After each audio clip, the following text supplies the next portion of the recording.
Welcome back, everyone. I'm the Bad Luck Gamer, and I wanted to address some of my thoughts on Player Core 2. Now, we're in pretty much the last few days before the book should be releasing to everyone in about like 2-3 days from the time this video is posting, give or take. And of course, not everyone is going to pick up the book right away, so I'm definitely more than happy to make a bit more content for y'all.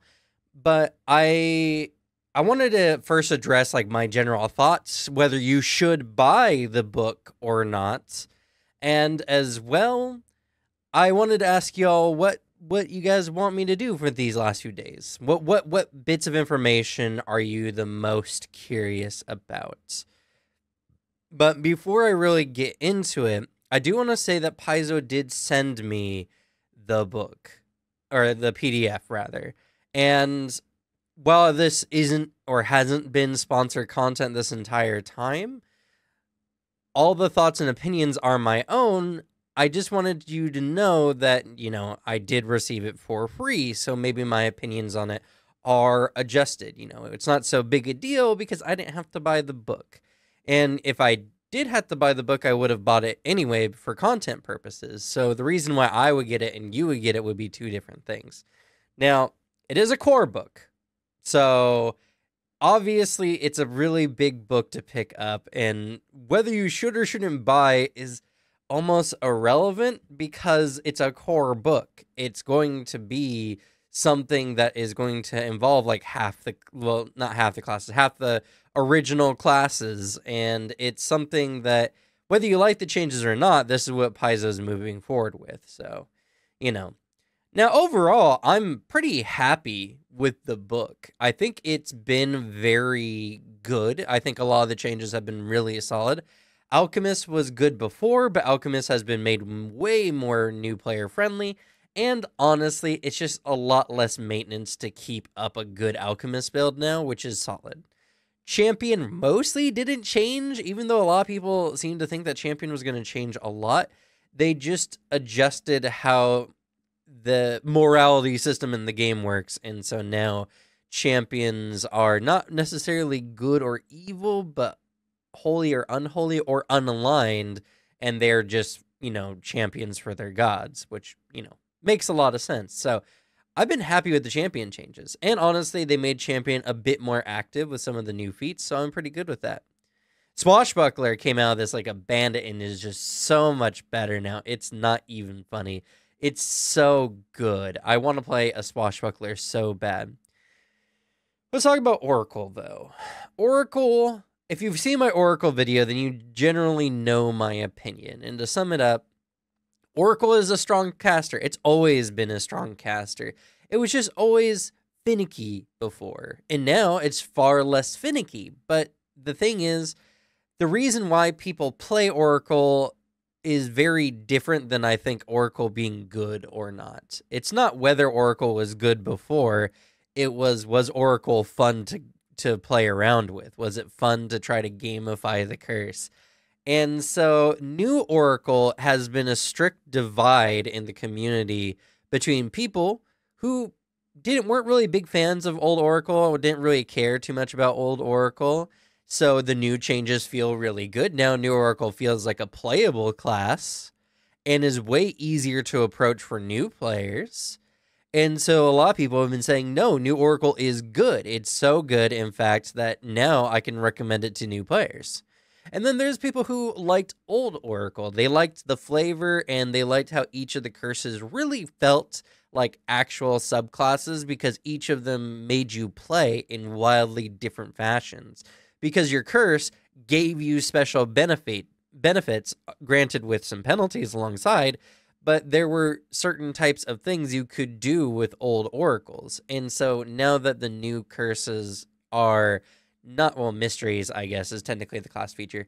Now that the new mysteries are more bland, don't have as wide of ranging of effects, and don't really have that much flavor, I mean, whatever you put flavor on is irrelevant. It's like, oh, fire, and you now just take some persistent fire damage when your curse is going on. Or battle, you just suck against casters, which is fine 90% of the time. So, people who liked old Oracle did not get any upgrades or anything that affected old Oracle gameplay. It gutted the class it gutted all the features from the class that people actually liked and put those into feats and the new Cursebound trait, which, I really do like the Cursebound trait. I think if Paizo just added more, honestly, I wish they had returned with less of their prior feats and just made way more Cursebound feats and truly gave us a much more customizable curse feature.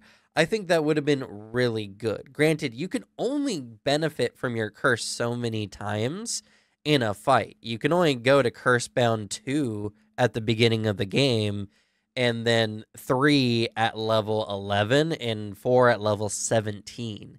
So having a bunch of Cursebound feats isn't even necessarily that good, but that's not why I wanted more Cursebound feats. I wanted more Cursebound feats to give us more interesting options. And I think that's the crux of the whole thing. I feel like if Oracle just came out with some more really interesting Cursebound feats, I think everything would be great. I think everyone could enjoy some of the class. And there's a lot to work with. And so I do think, and I do agree with the people on the one side that, like, yeah, Oracle is way more accessible now. It's way more fun because you're just not getting gimped so hard unless you're playing some of the worst curses, because the curses are the mysteries are also, well, the curses are not balanced against each other. Up to 4 persistent fire damage per round does pale in comparison to becoming stupefied as a caster with like lore, which is really, really rough. So yeah, it's something that I feel like this kind of ties into my general opinion. Player Core 2 introduced a lot of good things. There's a lot of great design, and I really do like it. But when I was talking with Paizo devs before, I could definitely tell that Player Core 2 was, the remaster project in total was a massive undertaking. It was something that they had to whip up in a short amount of time. The first Player Core dropping, 8 months after OGL started, when Paizo was trying to get the Orc license all together.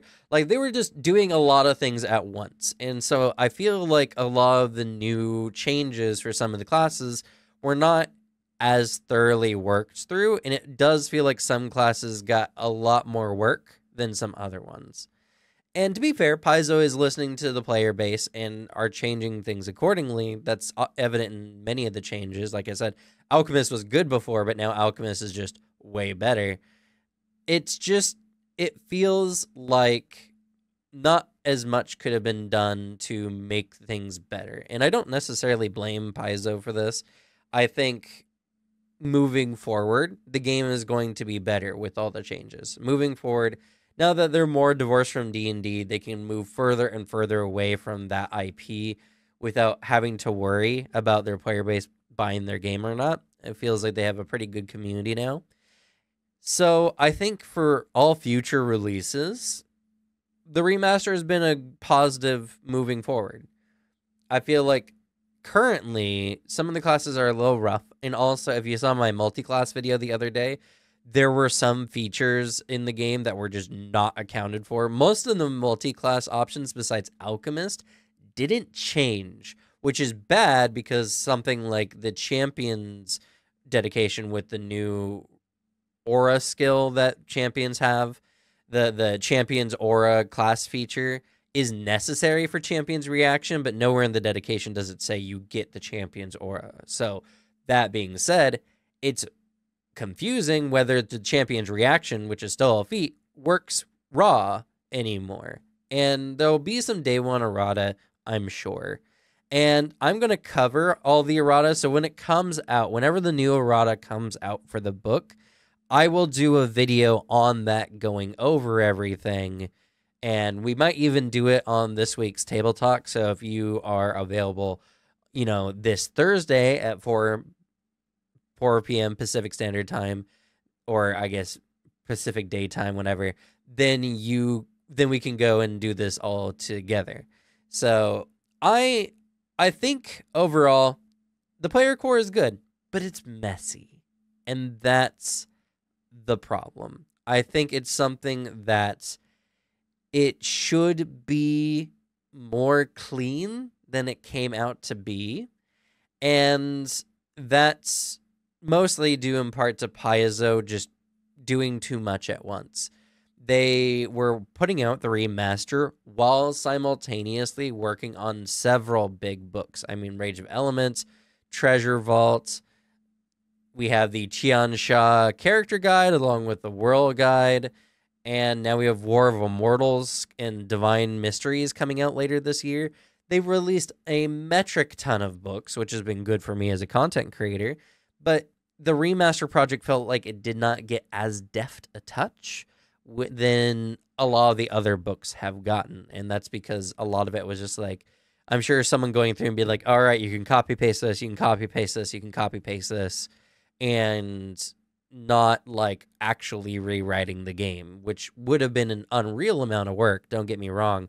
I feel like it was just it's just a bunch of bad circumstances that Paizo is going to work out all the dents and scratches over the next year or so.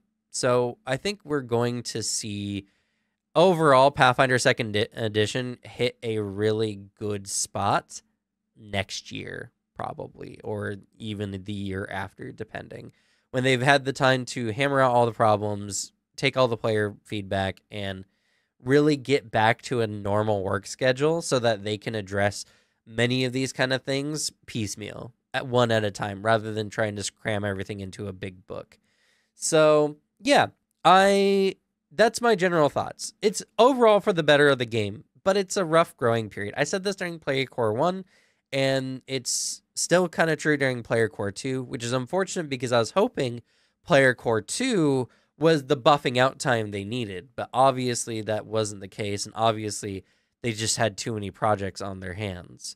I love Paizo. I like many of the people I've gotten to talk to with here on the channel. It's been a blast. I'm really happy that I've had this opportunity to talk to some of my favorite game developers and to make videos on a game that I thoroughly enjoy.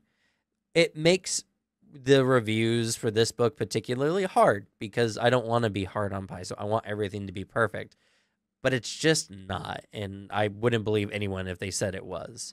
For people who are overly optimistic, I feel like it's fine to really enjoy everything that Paizo does, but to feel like they can't miss is folly.